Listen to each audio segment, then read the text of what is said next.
Brought to you by ITEL.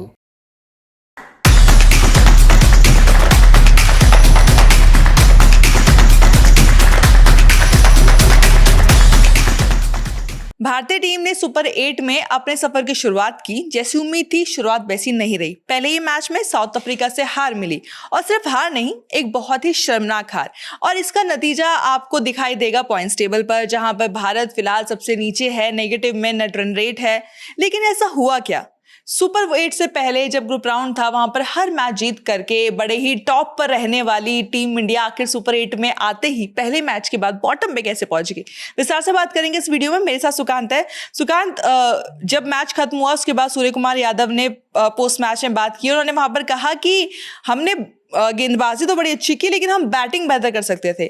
लेकिन कहीं ना कहीं क्या ये कमी पिछले ग्रुप राउंड के मैचों में भी दिखाई दे रही थी, जो हमने बात भी की थी कि भले भारत बच के निकल जा रहा है, चीजें हो जा रही हैं, लेकिन ये चीज भारी पड़ सकती है। और आज शायद पहला रियल टेस्ट जो आपको मिला साउथ अफ्रीका के खिलाफ, वहां पर आप फेल हो गए उसी टेस्ट में।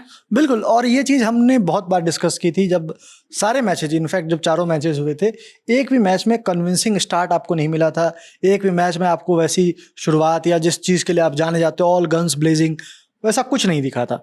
तो ये सवाल उठ रहे थे कि क्या मतलब अप्रोच बदलना चाहिए, या फिर आप जिस अप्रोच के साथ जा रहे हो उससे कुछ रिवॉर्ड भी तो मिलना चाहिए ना। तो आप हर मैच में जाके फंस जा रहे हो।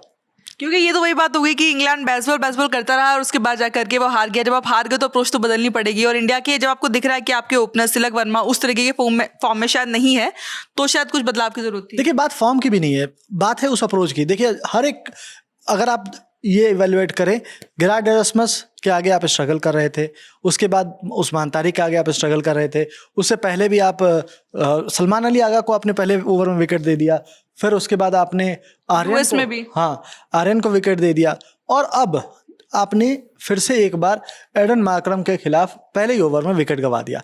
जब कोई भी टारगेट आप चेज कर रहे हो, खास करके जब आपको पता है कि पहले कुछ ओवर्स में कुछ हरकत हो रही है बॉल की, और उस समय बैटिंग करनी उतनी आसान नहीं है, पिच उतनी आसान नहीं है, तो पहले ओवर में एक बड़ा शॉट लगाना ही है और ये अप्रोच लेके जाना ही है। ये मुझे समझ नहीं आता कि आपने अप्रोच, ठीक है कि आप ये नहीं दिखाना चाहते कि हाँ हम बदलेंगे नहीं, या हम, उससे कुछ रिवॉर्ड भी तो मिलना चाहिए।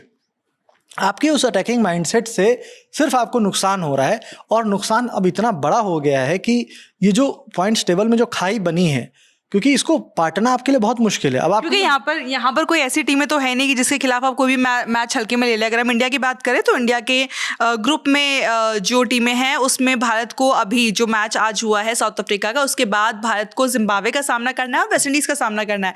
जिम्बाब्वे को आप हल्के में नहीं ले सकते क्योंकि वो ऑस्ट्रेलिया और श्रीलंका को हरा करके सुपर 8 में पहुंचे हैं। तो आपको लगता है ना कि बहुत ज़्यादा ज़रूरी है कि टीम ये जो खाई है उसको पाटने के लिए भी कोई ऐसी टीम है नहीं जिसको आप हल्के में लेकर के उसके ऊपर अटैक करके इस नेट रन रेट को थोड़ा ठीक कर सके। सारी ग्रुप की टॉपर्स टीम है, और सबसे खास बात ये रही है कि अगर आप देखो ओवरऑल जो टीम जिस तरह की रही है टीम इंडिया की, तो वो एक आपको पता चलता है कि अप्रोच, हाँ ये हमें ये अप्रोच लेके जाना है।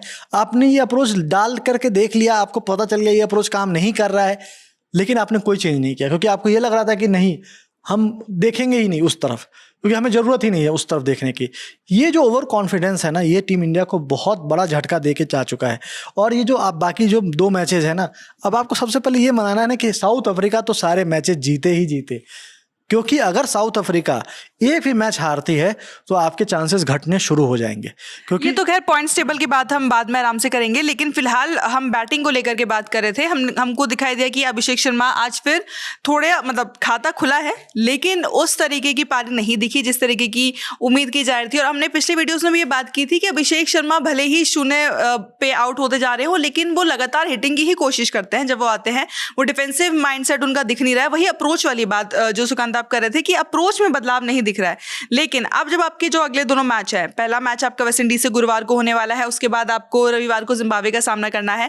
क्या आपको लगता है कि गौतम गंभीर, सूर्य कुमार यादव इस हार के बाद, क्योंकि हार बहुत बड़ी हार है, इस हार के बाद बैठेंगे, क्योंकि आपके पास फिलहाल 3 दिन का समय है, ये सोचेंगे कि शायद कुछ बदलाव देखें, या शायद कुछ सोचें कि किस तरीके से अब हमको अगला मैच जो है वो खेलना है, कुछ बदलाव देखने को मिल सकता है अगले मैच में? मुझे नहीं लगता कि इनके अप्रोच में कोई चेंज आने वाला। क्यों, मैं वो भी बता देता हूँ।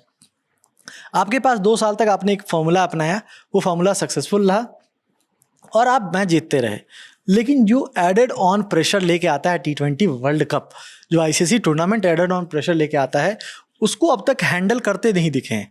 और ये जो बैटर्स हैं बाकी, भले ही आप अभिषेक की बात कर लो, ईशान ने 2 मैचेस में रन बनाए हैं, लेकिन अप्रोच वैसा ही रहता है कि पता नहीं कब किस बॉल पे क्या होगा। फिर उसके बाद तिलक वर्मा, कोई ज़रूरत नहीं थी आज जिस तरह से वो आगे बढ़ करके उस बॉल पे खेलने के, पहली बॉल पे खेल रहे थे, उस तरह से आउट हो गए। मतलब वो जो हड़बड़ाहट है ना कि ज़्यादा से ज़्यादा रन बना देना है, पावर प्ले को मैक्सिमाइज कर लेना है, वो दिखता है कि ये आपको जो है जितना ज़्यादा उससे रिवॉर्ड मिल रहा है, उससे ज़्यादा आपके लिए ज़्यादा मुश्किलें खड़ी हो रही हैं। सुगंध, एक मुश्किल ये भी तो है ना कि आपने जैसे कहा कि उस फॉर्मूला से उनको जीत मिली है पिछले साल में, लेकिन उस टॉप ऑर्डर में आपने बदलाव भी तो बहुत किए ना, कि पहले आपने संजू सैमसन को मौका दिया, उन्होंने खेला, फिर उसके बाद आपने शुभमन गिल को मौका दिया, फिर आपने ईशान किशन को मौका दिया। आपका टॉप ऑर्डर स्टेबल तो है नहीं, अभिषेक शर्मा स्टेबल है लेकिन उधर नहीं है। शायद वो अप्रोच हर प्लेयर को उस तरीके से सूट नहीं कर रही है कि आप टीम के तौर पर जिस तरह से चाह रहे हैं, इस वजह से शायद से वो परेशानी कहीं ना कहीं देखने को मिल रही है। देखिए, बात 2 चीज़ें हैं यहाँ पे। एक तो सूट नहीं करना, वो मसला तो है ही। दूसरी चीज़ कि आपकी कमजोरी एक्सपोज हो रही है, और ये बहुत बड़ा एक इशू है जो आपको समझना पड़ेगा। पहले आपको उसको ये हैंडल करना पड़ेगा कि पहले एक्सेप्ट करना पड़ेगा कि इशू है। इशू है, मतलब उसको एक्सेप्ट करना पड़ेगा कि इशू है, और उसके बाद आप उसको चेंज कर सकते हो। मतलब ये साफ तौर पे नज़र आ रहा है कि स्लोअर वंस पे आप फंस रहे हो। साफ तौर पे नज़र आ रहा है कि जैसे ही ऑफ स्पिनर्स आते हैं, आप कुछ भी करने लगते हो, उनको किसी तरह से चाहते हो कि इनको इतना अटैकिंग खेलने की उन पर प्रेशर आ जाए, और उसमें विकेट्स गंवा देते हो और प्रेशर उल्टा और अपने पे डबल कर लेते हो। तो वो अप्रोच नज़र आ रहा है। और इवन अगर रन जिस समय अगर विकेट्स नहीं भी गंवा रहे हो, तो रन इतना स्लो हो जाता है, रन रेट, कि जो आप अटैकिंग की बात करते हो उससे जस्ट अपोजिट दिखता है वो। तो ओवरऑल कन्फ्यूज़न ज़्यादा हो गया है और क्लैरिटी कम हो गई है। या तो आप तय करके आते हो कि नहीं, मुझे ऐसे ही खेलना है, कोई फ़र्क नहीं पड़ता है, कुछ भी हम मारेंगे, तो आप जब 2 4 5 चौके लगाते हो उसके बाद कॉन्फिडेंस आ जाता है। लेकिन आप बीच में अप्रोच चेंज करते हो, फिर एक बॉल पे आपको लगता है कि नहीं, इस बॉल पे मारना चाहिए, आप उस बॉल पे मारने चले जाते हो, और बाकी टीमें इसको एक्सपोज कर ले रही हैं, क्योंकि उनको पता चल गया है कि ठीक है, इनको कुछ नहीं, 2-3 बॉल डॉट कराओ, अगले पे ये मारने जाएंगे और वहाँ फंसेंगे। अब देखो, यही अप्रोच रहा है हर मैच में, 3 बॉल डॉट, और उसके बाद चौथे पे बैट्समैन बेचैन होकर के निकलता है कि कहीं भी मार दूं, बस मैं इसको मारूंगा, और उसमें जो है ना आपसे मिड ऑन क्लियर होगा, जो भी, अगर थोड़ी सी भी टैकी पिच है तो वहाँ पे आप फंस जाओगे। और यही अब तक होता आया है लगातार। और इस मैच के बाद जो लर्निंग लेनी चाहिए वो ये कि आपको पहले इस कमजोरी पे काम करना पड़ेगा। अभी 2-3 दिन जो है, इसको कैसे हमें हैंडल करना है। हमारे उनके पास बहुत एक्सपर्ट्स हैं, बैटिंग कोच हैं, बॉलिंग कोच हैं, और इवन इनके पास जो हेड कोच हैं, उनको ये प्लानिंग बनानी पड़ेगी कि अगर आपके पास यही स्ट्रेटजी लेके आ रहे हैं तो आप उसको कैसे यूटिलाइज करो। आप देखो कि इससे पहले जो साउथ अफ्रीका वाली सीरीज हुई थी, उसमें वरुण चक्रवर्ती सबसे खतरनाक दिखे थे, लेकिन आज के मैच में साउथ अफ्रीका के बैट्समैन के आगे उनकी कुछ नहीं चली, कारण कि उन्होंने उसके लिए प्लानिंग की, उसके होमवर्क किया, पूरा होमवर्क किया बहुत अच्छे से।